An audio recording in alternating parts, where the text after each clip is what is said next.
Hey everyone, welcome back to my channel Budding Physios. Today, day 9 of Fun Muscle Eating. ఈరోజు subscapularis muscle కోసం చూద్దాం. It is the last muscle in the sits group, right? ఈ subscapularis muscle అనేది longest muscle among the sits. మన బాడీలో ఏదైనా muscle ప్రాపర్గా దాని ఫంక్షన్ అది చేయాలంటే దాని చుట్టుపక్కల ఉన్న మజిల్స్ దానికి సపోర్ట్ ఇవ్వాలి. అలా ఇవ్వనప్పుడు దాని ప్రైమరీ యాక్షన్ అది అంత స్ట్రాంగ్గా పర్ఫామ్ చేయలేదు. బట్ కమింగ్ టు సబ్స్కాపులరిస్ చుట్టూ muscles like SITS rotator cuff muscles కదా.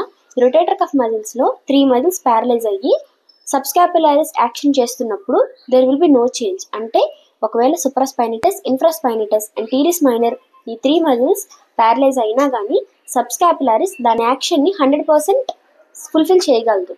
అది సబ్స్కాపులరిస్ కొన్ని యూనిక్ ఫీచర్ అనమాట. ఎందుకంటే అది strongest and largest muscle in the sits కాబట్టి. Assume my hand as a scapula.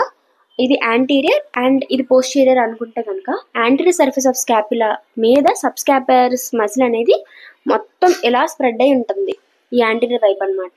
స్కాపులరిస్ muscle hug చేసుకొని ఉంటుంది అనమాట స్కాపులాని. So which muscle hugs the scapula అంటే it is subscapularis. So origin of subscapularis is subscapular fossa. Insertion is lesser tubercle of humerus. All the 3 muscles except subscapularis, insertion is greater tubercle, but subscapularis lesser tubercle. Okay. Nerve supply is same as muscle. Subscapularis kada.